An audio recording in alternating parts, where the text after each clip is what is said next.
تو حلیمہ سعدیہ جا کر کے اس بت سے پوچھتی ہیں کہ میرا بیٹا میرے ساتھ میں تھا، میں پانی کی تلاش کے لیے گئی، میرا بیٹا گم ہو گیا۔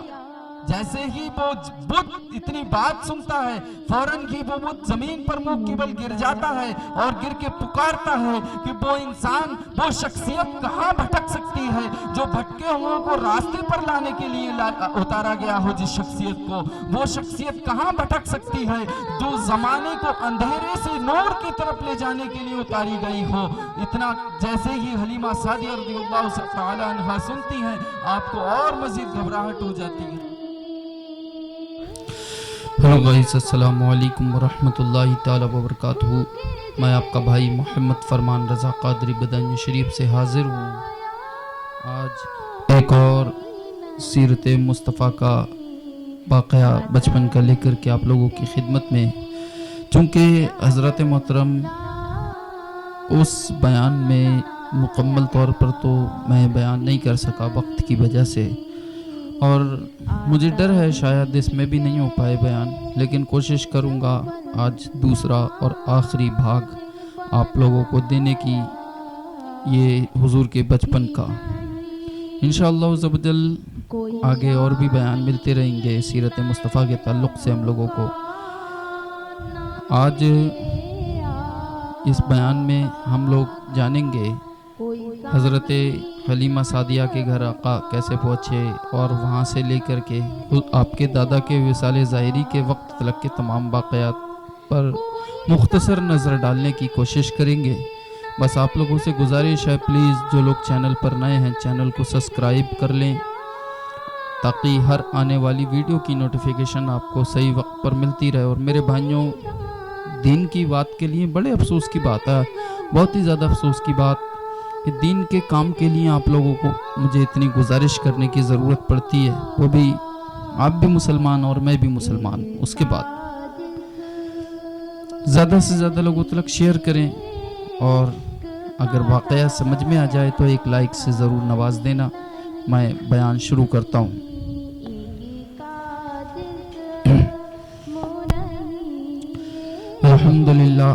الحمدللہ رب العالمین، والصلاة والسلام على سید المرسلین، اما بعد فاعوذ باللہ من الشیطان الرجیم، بسم اللہ الرحمن الرحیم۔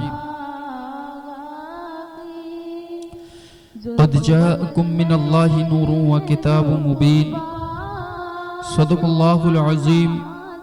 ان اللہ و ملائکتہ یصلون علی النبی، یا ایہا الذین آمنوا صلوا علیہ وسلموا تسلیما۔ آئیے ہم اور آپ سب سے پہلے آقائے نامدار دونوں عالم کے مالک و مختار، ہم غریبوں کے غم گسار حضور رحمت عالم نور مجسم کی بارگاہ اقدس میں جھوم جھوم کر کے درود و سلام کا ہدیہ پیش کریں۔ پڑھی اللہم صلی علی سیدنا شفیعنا حبیبنا نبینا مولانا محمد، معدن الجود والکرم، منبع العلم والحلم والحکم، وآلہ وصحبہ وبارک وسلم علیہ۔ صلو علیہ صلاۃ و سلام علیک حبیب یا رسول اللہ صلی اللہ تعالی علیہ وآلہ وسلم۔ حضرات، ہم لوگوں نے پچھلے بیان میں جانا تھا حضور کی پیدائش تلک کا واقعہ۔ میں یہاں پر تھوڑا پیچھے سے مزید شروع کرنے کی کوشش کروں گا تاکہ اور بہتر طریقے سے ہم لوگوں کے سمجھ میں آ سکے۔ اللہ نے آیت کریمہ میں ارشاد فرمایا ہے، قد جاءکم من اللہ نور و کتاب مبین، تمہارے پاس آ گیا اللہ کی طرف سے نور اور کتاب مبین، یعنی تمہارے پاس آ گیا اللہ کی طرف سے محبوب کریم اور کتاب مبین یعنی قرآن پاک آ گیا۔ اور اسی قرآن پاک کے اندر اللہ نے ایک مقام پر سورہ علم ترا نازل فرمائی ہے۔ سورہ فیل کہا جاتا ہے، میں محاورے کی زبان بتا رہا ہوں جو ہم لوگ بولتے ہیں۔ ہم لوگوں کی زبان میں زیادہ تر عام جو لوگ ہوتے ہیں نا، وہ کہتے ہیں علم ترا کی سورت، اس طریقے سے بات کرتے ہیں، تو میں ان لوگوں کو بھی مخاطب کر کے بتا رہا ہوں۔ اس سورہ مبارکہ میں اللہ نے ایک واقعے کا ذکر کیا ہے جس واقعے کا نام ہے ہاتھی والا واقعہ، اور اس کو سورہ مبارکہ کو جو کہا جاتا ہے سورہ فیل، تو فیل کا مطلب ہی ہاتھی ہوتا ہے، فیل کا مطلب ہاتھی ہوتا ہے۔ حضرت محترم کعبے پہ کئی مرتبہ حملے ہوئے، دیکھیے بہت سارے لوگوں نے تو تعمیری اعتبار سے کعبے کو شہید کیا اور دوبارہ سے بنایا، اور کچھ لوگوں نے دشمنی میں کعبے کو شہید کیا، جیسے کہ یزید نے بھی دشمنی میں کیا تھا اور کعبے کو بالکل شہید کر ڈالا تھا۔ حضرت عبداللہ بن زبیر نے دوبارہ سے تعمیر کرایا، اور حجاج بن یوسف شاید ایک بادشاہ تھا، اس نے بھی کعبے کو شہید کیا تھا۔ بہرحال میرا بتانے کا مقصد یہ ہے، جب آقا کریم سربر دو عالم کی ولادت و سعادت قریب آئی، اس وقت کا مسئلہ یہ تھا کہ یمن کے ایک بادشاہ نے ایک گرجا گھر بنایا۔ اس نے یہ سوچ کر کے بنایا کہ بھئی لوگ کعبے میں حج کرنے کے لیے جاتے ہیں، انہیں گمراہ کروں گا، بھٹکاؤں گا، چونکہ قبیلہ قریش کے لوگ ان سے بڑی کمائیاں کرتے ہیں، تو اس کمائی کا فائدہ میں اٹھاؤں گا۔ لیکن میرے بھائی، کمائی کا مسئلہ ایک الگ ہے، حقیقتاً تو جو اللہ کا گھر ہے نا وہی رہتا ہے، سچائی تو یہ ہے۔ اس نے یہ خیال بنانے کے بعد اس نے ایک گرجا گھر بنایا اپنا۔ مکے کے کسی شخص کو پتہ لگا تو اس نے کیا کیا، چپ چاپ اس کے گرجا گھر میں گیا، کسی بھی طریقے سے اس کی گرجا گھر میں جو بھی چیزیں لگی ہوئی تھیں ان پر اپنی پوٹی یعنی لیٹرین کر کے لگائی آیا، اس کے جو بت لگے ہوئے تھے وہاں پر ان کے اوپر۔ بہرحال جب بادشاہ کو یہ پتہ لگا کہ بھئی مکے کے ایک شخص نے ایسا کیا ہے، تو اس بادشاہ نے سوچا کہ بھئی مکے کے شخص نے ایسا کیا ہے، میں کعبے کو ہی ڈھا دوں گا، پھر تو لوگ یہیں آئیں گے سارے۔ اس نے ایسا سوچ کر کے کعبے کو ڈھانے کے لیے مکے کی طرف بڑھا۔ وہ مکے کی جانب چلتا ہے اور مکہ پہنچ جاتا ہے۔ ہاتھیوں کی فوج تھی، اس کی پوری فوج ہاتھیوں پر بیٹھی بھی تھی، اور لوہے کی جاکٹ وغیرہ زرار پہن کر کے بڑی مضبوطی کے ساتھ وہ لوگ مکے پہنچتے ہیں،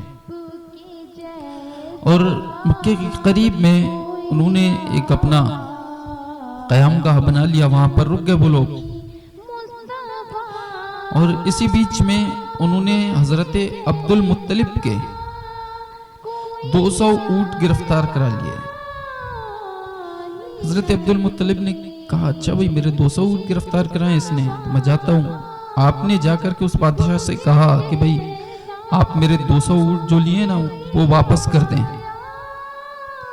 تو اس بادشاہ نے کہا، بڑا حیرت میں پڑ گیا اور بولا آپ تو سردار ہو مکے کے، آپ کا یہ عالم، کعبے کے بارے میں کوئی بات نہیں کر رہا ہے آپ مجھ سے، اور جو 200 اونٹ لیے میں نے آپ کے اس کے بارے میں بات کر رہے ہیں آپ مجھ سے۔ تو حضرت عبد المطلب نے ارشاد فرمایا کہ بھئی اونٹ میرے ہیں، اونٹوں کا مالک میں ہوں، اس لیے تم سے میں اپنی اونٹوں کا مطالبہ کرنے کے لیے آیا ہوں، اور کعبہ اللہ کا گھر ہے، کعبے کا مطالبہ تم سے اللہ کرے گا، اور اسے جو منظور ہوگا اس طرح سے تم سے جنگ کرے گا، اور انشاءاللہ کعبے کو آزاد کرائے گا وہ۔ بہرحال ابابیل، سورہ ابابیل بھی اسے کہا جاتا ہے۔ ابابیل ایک چڑیا، ننھی سی چڑیا سمندر کی طرف سے آئی، چھوٹے چھوٹے ہاتھ میں کنکر لے کر کے، اور جس کے مارتی جاتی تھی ایک کنکر، تو اس ایک کنکر کا عالم یہ ہوتا تھا کہ وہ اس کی لوہے کی جاکٹ کو توڑتا تھا، اس کے سر کو پھاڑ کر کے اس کے جسم سے نکل کر کے ہاتھی میں چھید کر کے نیچے پہنچ جایا کرتا تھا۔ زیادہ تر لوگ وہیں ختم ہو گئے، اور کچھ لوگ عبرت کے لیے اللہ نے زندہ چھوڑے، جو لوگ دیکھ کر کے کہیں یہ ہاتھی والے لوگ ہیں جن کا برا حال ہوا ہے کعبے کو ڈھانے کے چکر میں۔ میرا بتانے کا مقصد اس واقعے کو یہ تھا کہ بھئی کعبہ اور بھی مقامات پر ڈھایا گیا، لیکن اس وقت میں اس طریقے سے حفاظت نہیں کی گئی، اور اس وقت میں اس طریقے سے حفاظت، تو میرے عشق نے جواب دیا کہ جب محبوب کریم آ گئے تھے دنیا میں، اور یہ جو ابابیل کا واقعہ پیش آیا تھا اس وقت میں محبوب کریم کے آنے کی بات ہو رہی تھی، آپ کے آنے کی تیاریاں تھیں، غالباً 50 یا 55 دن بعد آپ کو دنیا میں تشریف لانی تھی۔ اس وجہ سے اللہ نے خود کعبۃ المکرمہ کی حفاظت فرمائی تاکہ مکے میں کوئی قتل و غارت نہ پھیلے، کسی کا نقصان نہ پھیلے، کوئی آ کر کے دنیا والا، کوئی مکے والا شخص یہ نہ کہہ سکے جس سال محبوب کریم کی پیدائش ہوئی تھی اس سال میرا یہ نقصان ہوا تھا۔ الحمدللہ آپ تمام کی تمام کتابیں کھنگال کر کے دیکھ لیجئے، تمام کی تمام کتاب اتہاس کو پڑھ کر کے دیکھ لیجئے، کسی کے اندر آپ کو یہ نہیں ملنے والا ہے کہ حضور کریم کی پیدائش کے سال میں ہمارا یہ نقصان ہوا ہے، بلکہ آپ کتابیں پڑھو گے تو پتہ لگے گا کہ جس سال حضور کریم سرکار مدینہ صلی اللہ علیہ وسلم کی ولادت ہوئی تھی، اللہ تبارک و تعالیٰ نے وہ سال وہ رحمتوں والی سال فرمائی تھی جہاں پر سوکھا رہا کرتا تھا، جہاں کی زمینیں بنجر ہوا کرتی تھی، اس جگہ پر بھی اللہ نے رحمتیں فرمائی تھی، اس جگہ پر بھی اللہ نے خوب مال و دولت عطا فرمایا تھا۔ یہ بات کس کی تھی؟ یہ محبوب کریم کی شان کی بات تھی، اسی لیے اللہ نے اس سال ان ہاتھی والوں کو عذاب دے کر کے یہ بتا دیا کہ اب حق اور باطل میں فرق کرنے والا، اب حق کو الگ اور باطل کو الگ کرنے والا، اب اندھیرے کو نور سے جدا کرنے والا، اب اندھیری تاریخیوں کو اپنے نور سے ختم کرنے والی ذات یعنی میرا محبوب پروردگار دنیا میں تشریف لانے والا ہے۔ اللہ نے یہ واقعہ پیش کر کے یہ ثابت کر دیا۔ الحمدللہ اگر انسان کی آنکھیں ہوں، کسی شاعر نے یا امام اہل سنت نے شاید کہا ہے یا کسی اور شاعر نے کہا ہے کہ آنکھ والا تیری جوبن کا تماشا دیکھے، دیدہ کوڑ کو کیا نظر آئے جلوہ تیرا۔ اور آگے چلتے ہیں۔ بہرحال میں اپنے واپسی اسی مقام کی طرف آتا ہوں جب سرکار کی ولادت ہوئی اس وقت میں آپ کی والدہ کے ساتھ میں جو انسانی دائی تھی دنیا میں جو حیات تھی وہ تھی حضرت شفا رضی اللہ تعالیٰ عنہ، اور ایک لونڈی تھی ابو لہب کی لونڈی تھی جو حضور کی بڑی خدمت کیا کرتی تھی، حضرت شعیبہ رضی اللہ تعالیٰ عنہ۔ حضور کریم صلی اللہ علیہ وسلم نے پہلا دودھ اپنی والدہ کا نوش فرمایا اور اس کے بعد میں غالباً 7 دن تلک لگ بھگ آپ کو دودھ حضرت شعیبہ رضی اللہ تعالیٰ عنہ نے پلایا، اور ادھر قبیلہ سعد کے اندر بڑی پریشانیاں، سوکھا پڑا ہوا، مال و دولت کی پریشانیاں پھیلی ہوئی تھی، تو ان لوگوں نے پلاننگ بنایا وہاں کی عورتوں نے، بھئی ہم لوگ چلتے ہیں مکے سے بچے لاتے ہیں پالنے کے لیے، انہیں دودھ پلائیں گے، ان کے والدین بڑی نعمتوں سے نوازیں گے، کچھ تو ہمیں سہارا لگے گا، کچھ تو فائدہ ہوگا۔ یہ سوچ کر کے وہ مکے آتی ہیں۔ اس وقت میں حضرت حلیمہ سعدیہ رضی اللہ تعالیٰ عنہ نے اپنے شوہر سے گزارش کی کہ میں بھی جانا چاہتی ہوں، تو آپ کے شوہر نے اجازت دی آپ کو، لیکن مجبوری یہاں بن رہی تھی کہ آپ کے پاس میں جو اونٹنی تھی نا وہ بڑی بیمار تھی، ایسی بیمار تھی بالکل جس کا چلنا بھی مشکل تھا۔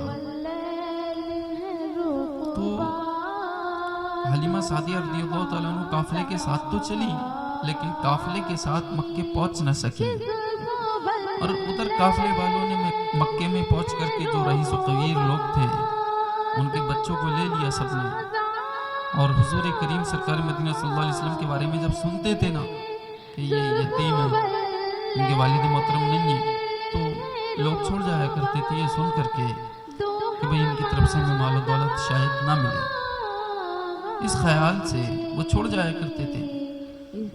تو ہوتا یہ ہے تب سارے بچے ادھر چلے گئے، مکے میں کوئی بچہ باقی نہ بچا، اور لینے والے بھی سارے لوگوں نے لے لیے، کوئی لینے والا بھی باقی نہیں بچا سوائے حلیمہ سعدیہ کے۔ اللہ نے راستہ کس طریقے سے بنوایا، غور کریں۔ اللہ نے حضرت فاطمہ الزہرا کے معذرت کرتا ہوں، اللہ نے حضرت حلیمہ سعدیہ رضی اللہ تعالیٰ عنہ کے گھر میں سرکار کو پہنچوانے کا راستہ کس طریقے سے بنوایا، غور کریں۔ ادھر لینے والے بھی پورے ہو گئے، ادھر دینے والے بھی پورے ہو گئے۔ اب ہوتا یہ ہے حلیمہ سعدیہ دیکھتی ہیں کہ بھئی کوئی بچہ ہمیں نہیں مل پایا تو اپنے شوہر سے گزارش کرتی ہیں کہ اگر آپ حکم دیں تو میں اس یتیم بچے کو ہی لے لوں، کم از کم میں خالی ہاتھ تو نہیں جاؤں گی نا یہاں سے۔ ان کے شوہر نے اجازت دے دی انہیں۔ حضور پاک سرکار مدینہ صلی اللہ علیہ وسلم کو لے لیتی ہیں وہ، اور لینے کے بعد حلیمہ سعدیہ رضی اللہ تعالیٰ عنہ حضور پاک کو گود میں لے لیتی ہیں اور پیار کرتی ہیں اور کہتی ہیں بڑا ہی خوبصورت بچہ ہے یہ کہہ کر کے لے لیتی ہیں۔ لینے کے بعد آپ کو لے کر کے اونٹ پہ بیٹھ جاتی ہیں، اپنی اونٹنی پر، جو بیمار اونٹنی تھی جس کی وجہ سے حضرت حلیمہ سعدیہ کو اور بچے نہیں مل سکے تھے، قافلے سے کافی دیر بعد وہ پہنچی تھیں۔ وہی حلیمہ سعدیہ کی بیمار اونٹنی جیسے ہی سرکار اس پر سوار ہوتے ہیں نا تو سارے قافلے والوں کو پیچھے چھوڑ دیتی ہے، سارے قافلے والوں کو پیچھے چھوڑ کر کے، اور حلیمہ سعدیہ سب سے پہلے اپنے بنی سعد قبیلے کے اندر پہنچ جاتی ہے۔ ابھی تو سرکار کی پہلی رحمت کی بات تھی حلیمہ سعدیہ کے ساتھ والی۔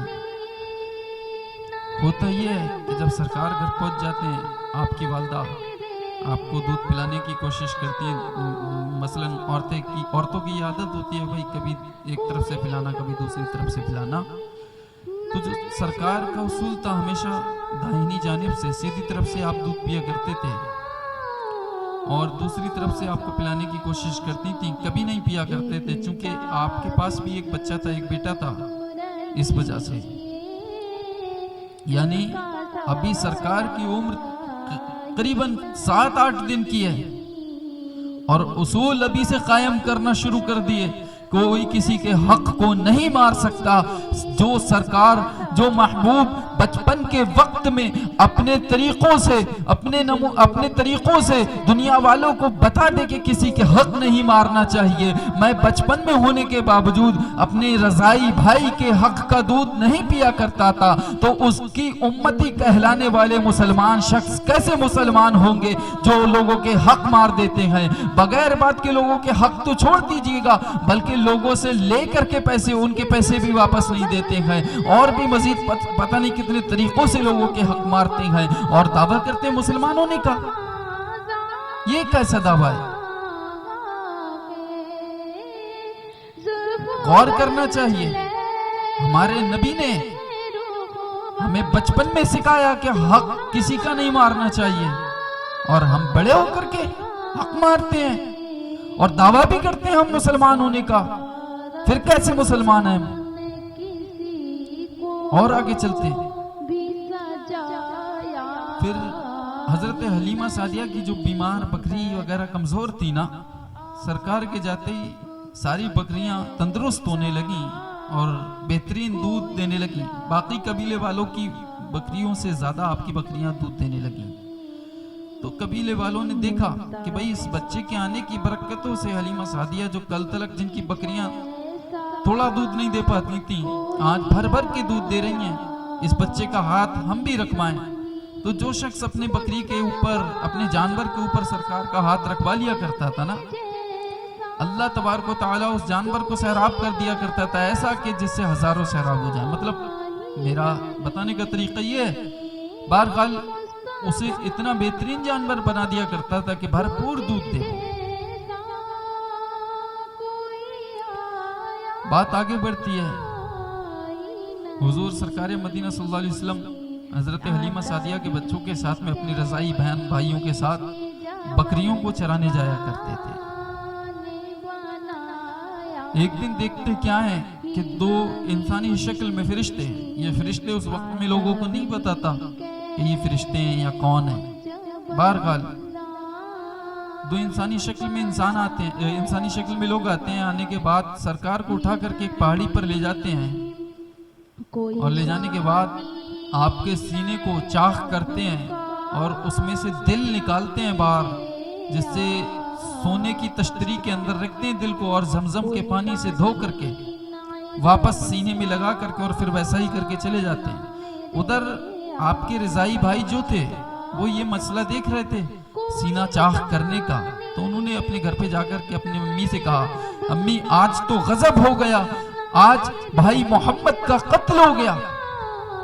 جیسے ہی اتنا سنا نا انہوں نے، ایک تو بات یہ تھی کہ آپ سردار قریش کے پوتے تھے، اور دوسری پریشانی کی بات یہ کہ اتنا باپ برکت بچہ، اور تیسری یہ کہ حضرت حلیمہ سعدیہ رضی اللہ تعالیٰ عنہ حضور پاک سے اتنی محبت کرتی تھی.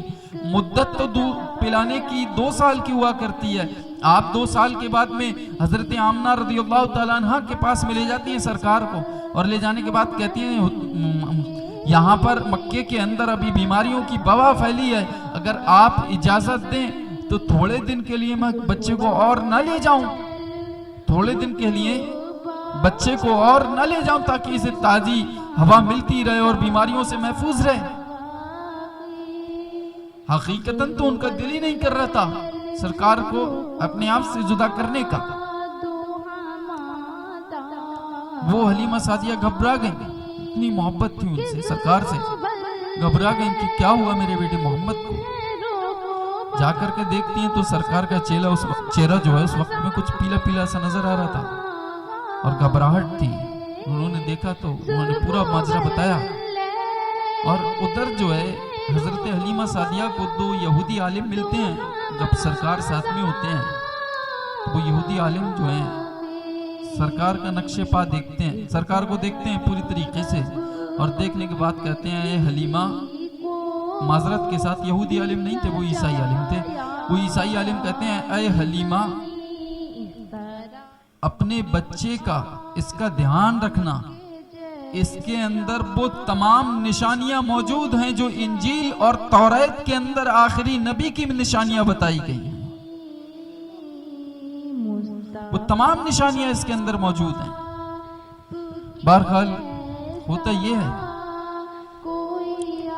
جب یہ قتل والا واقعہ وہ دیکھتی ہیں سینے کو چاک کرنے والا، اس کا ذکر قرآن پاک کے اندر بھی اللہ نے ارشاد فرمایا تھا الم نشرح لک صدرک. بہرحال وہ گھبرا کر کے آپ کو مکے واپس پہنچانے آنے لگتی ہیں. وہاں سے گھر سے جب لے کر کے چلتی ہیں مکے کے لیے، راستے میں ایک مقام پر آپ پانی تلاش کرنے کے لیے رکتی ہیں. عرب میں آج بھی پانی کی بہت کمی ہے. جو لوگ عرب میں رہتے ہیں نا، یا آپ کی جو عزیز و قریب رشتہ دار تعلقات والے عرب گئے ہوں، ان سے پوچھیں آپ، آج اس ٹیکنالوجی کے دور میں بھی وہاں پانی کی اتنی کمی ہے تو اس دور میں کتنی کمی ہوگی. حلیمہ سعدیہ آپ کو ایک درخت کے نیچے بٹھا کر کے پانی کی تلاش میں نکل جاتی ہیں، اور ادھر سرکار جو ہے مکے کی جانب خود اکیلے تنہا چلنے لگتے ہیں. حلیمہ سعدیہ پانی کی تلاش کر کے واپسی آتی ہیں. آنے کے بعد دیکھتی کیا ہے کہ وہاں پر سرکار تشریف فرما نہیں ہے. دیکھ کر کے آپ گھبرا جاتی ہیں، زارو قطار رونے لگتی ہیں اور ادھر ادھر ڈھونڈنے لگتی ہیں. جب آپ تلاش رہی تھی اسی وقت میں وہاں سے ایک شخص گزر رہا تھا. اس گزرنے والے شخص نے کہا کہ کسے ڈھونڈ رہی ہیں آپ؟ تو آپ نے بتایا کہ میرا بیٹا گم ہو گیا ہے، محمد نام ہے اس کا، بڑا ہی خوبصورت بچہ ہے، وہ مل نہیں رہا. تو اس نے کہا اس پہاڑی کے پیچھے میرا ایک خدا رہتا ہے، یعنی ایک بت رہتا ہے، آپ اس سے چل کر کے پوچھئے، وہ بتائے گا آپ کو. تو حلیمہ سعدیہ اس شخص کے ساتھ چلی جاتی ہیں اور جانے کے بعد اس سے پوچھتی ہیں کہ بتاؤ میرا بیٹا محمد کہاں ہے. جیسے ہی حلیمہ سعدیہ اتنا کہتی ہے نا میرا بیٹا محمد کہاں ہے، وہ بت سر کے بل نیچے زمین پر گر جاتا ہے اور اس بت کے اندر سے آواز آتی ہے، وہ کہاں بھٹک سکتا ہے جو بھٹکے ہوں کو راستہ دکھانے کے لیے آیا ہے. وہ کہاں بھٹک سکتا ہے جو بھٹکے ہوں کو بھی راستہ دکھانے کے لیے آیا ہے.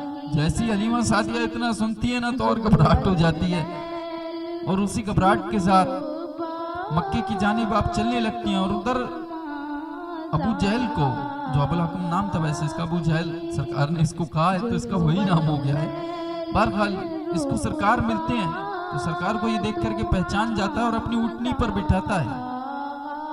جب اونٹنی پر یہ سرکار کو پیچھے بٹھا کر کے یہ چلانا چاہتا ہے نا تو وہ اونٹنی آگے ہی نہیں بڑھتی. اس نے کئی بار کوشش کر لی اور پھر اس نے سرکار کو اتار کر کے دوبارہ سے سرکار کو آگے بٹھایا اور خود پیچھے بیٹھا, اس کے بعد اونٹنی چلائی تو وہ اونٹنی چلنے لگتی ہے. اس طریقے سے یہ لے جا کر کے سرکار کے دادا کی بارگاہ میں آپ کو پیش کر دیتا ہے اور کہتا ہے کہ حضور یہ لیجئے, یہ بچہ تو بڑا ہی الگ چیز لگتا ہے, اس کو میں نے پیچھے بٹھایا تو اونٹنی نہیں چل رہی تھی اور آگے بٹھایا تو اونٹنی چلنے لگتی ہے. تو حضرت عبد المطلب جو سرکار کے دادا تھے, آپ نے ارشاد فرمایا تھا یہ عام بچوں کی طرح بچہ نہیں, یہ بچہ تو وہ بچہ ہے جو آگے چل کے پورے زمانے کو روشن کر دے گا. بہرحال حلیمہ سعدیہ جاتی ہیں حضرت عبد المطلب کی بارگاہ میں اور اپنا مسئلہ بتاتی ہیں. تو حضرت عبد المطلب بتاتے ہیں کہ وہ آ گئے ہیں یہاں پر, پورا واقعہ بتاتے ہیں. اس کے بعد میں آپ کے دادا حضرت حلیمہ سعدیہ کو کافی انعام بھی دیتے ہیں, کافی انعام و اکرام سے نوازتے ہیں. بہرحال اس کے بعد کا جو منظرنامہ ہے, سرکار مکے میں آ جاتے ہیں, اپنی والدہ کے ساتھ رہنے لگتے ہیں. جب آپ کی عمر 6 سال کی قریباً ہوتی ہے تو آپ کی والدہ آپ کو اپنی ماں کے گھر یعنی سرکار کی نانی کے گھر گھمانے کے لیے مدینہ شریف لے جاتی ہیں. راستے میں ایک جگہ ہے مقام الابوا, وہاں پر آپ کی والدہ کی طبیعت خراب ہو جاتی ہے اور اسی طبیعت خراب میں آپ کا انتقال ہو جاتا ہے. اس وقت میں سرکار کے ساتھ میں حضرت آمنہ رضی اللہ تعالیٰ عنہ تھیں اور ام ایمن رضی اللہ تعالیٰ عنہ تھیں. ام ایمن روایت کرتی ہیں کہ سرکار اس دن اتنا روئے, بہت ہی زیادہ روئے. تو آپ کی وہیں پر مدفن کر کے, آپ کو دفن وہیں پر بنا کر کے, اس کے بعد میں ام ایمن سرکار کو لے کر کے وہیں سے ہی واپسی آ جاتی ہیں. اور ادھر جو ہے حضرت عبد المطلب کو عیسائی عالم ملتے ہیں. ملنے کے بعد کعبے کے آس پاس میں ملتے ہیں. ملنے کے بعد حضرت ابراہیم علیہ السلام کا جو نقشے پا لگا ہوا ہے وہاں پر مقام ابراہیم جس کو بولا جاتا ہے, اس کو دیکھتے ہیں. پھر اس کے بعد میں سرکار کے قدم دیکھتے ہیں اور دیکھنے کے بعد کہتے ہیں کہ اس کے اندر وہ تمام نشانیاں ہیں جو آخری نبی ہونے کی نشانیاں اللہ نے تورات اور انجیل کے اندر بتائی ہیں. اے عبد المطلب, آپ اس کو یہودیوں سے چھپا کر کے رکھنا, کہیں ایسا نہ ہو کوئی یہودی دشمنی کے چلتے اس آخری نبی کا قتل کر دے. بڑی خیال کے ساتھ میں, بڑی ذمہ داری کے ساتھ میں آپ کے دادا آپ کی کفالت کرتے ہیں. جب آپ کی عمر لگ بھگ 8 سال 2 مہینے 10 دن کی ہوتی ہے تو آپ کے دادا کی طبیعت کافی زیادہ خراب ہونے لگتی ہے. 9 دن کی, جب آپ کی عمر 8 سال 2 مہینے 9 دن کی ہوتی ہے تو اس دن آپ اپنے تمام بیٹوں کو بلاتے ہیں اور بلانے کے بعد سب کی موجودگی میں آپ کا ہاتھ حضرت ابو طالب کے ہاتھ میں دیتے ہیں, معذرت کے ساتھ ابو طالب کے ہاتھ میں دیتے ہیں اور دینے کے بعد کہتے ہیں کہ اے ابو طالب, میں محمد کا ہاتھ تمہارے ہاتھ میں دے رہا ہوں اور تم جانتے ہو کہ میں محمد سے کتنا پیار کرتا ہوں, ہمیشہ ان کا خیال رکھنا اور میں دنیا فانی کو اب الوداع کر رہا ہوں. اتنا کہہ کر کے آپ دنیا فانی کو الوداع کہہ جاتے ہیں. انا للہ و انا الیہ راجعون. اور سرکار کی کفالت کی ذمہ داری حضرت ابو طالب, معذرت کے ساتھ سرکار کی کفالت کی ذمہ داری ابو طالب کی ذمہ آ جاتی ہے. اب جو ہے سرکار کی ساری ذمہ داری ابو طالب نبھاتے ہیں. میں آگے انشاءاللہ یہاں سے آپ کو کل پرسوں بتاؤں گا, کیونکہ یہاں سے بیان ایک دن چھوڑ کے ایک دن اپلوڈ ہوتا ہے. اس سے آگے کی جو واقعات ہیں انشاءاللہ وہ آگے بتائے جائیں گے. آپ لوگوں سے گزارش ہے کہ اس سے جڑ جائیں تاکہ ہر ایک واقعہ آپ کو صحیح وقت پر ملتا رہے. مولا اگر میرے بتانے میں کہیں کوتاہی ہوئی ہو, کہیں کوئی غلطیاں ہوئی ہوں تو انہیں معاف عطا فرما. اور حضرات محترم, پوری طریقے سے تو سرکار کی ایک ایک بات کی بیان تو کوئی بھی نہیں کر سکتا, پھر بھی اگر آپ کو کوئی واقعہ لگتا ہو کہ جو واقعہ آپ پوچھنا چاہ رہے تھے وہ سننے کو نہیں مل پایا ہے تو آپ کمنٹس میں لکھ سکتے ہیں. انشاءاللہ میں اس واقعے کو اگلے بیان میں شامل کروں گا.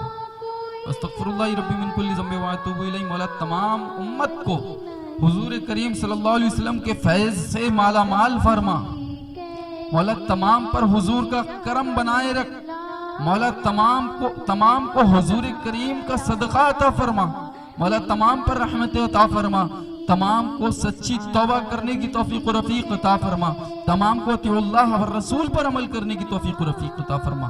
استغفر اللہ رب من کل ذنب و اتوب الیہ، وآخر دعوانا ان الحمدللہ رب العالمین۔ السلام علیکم۔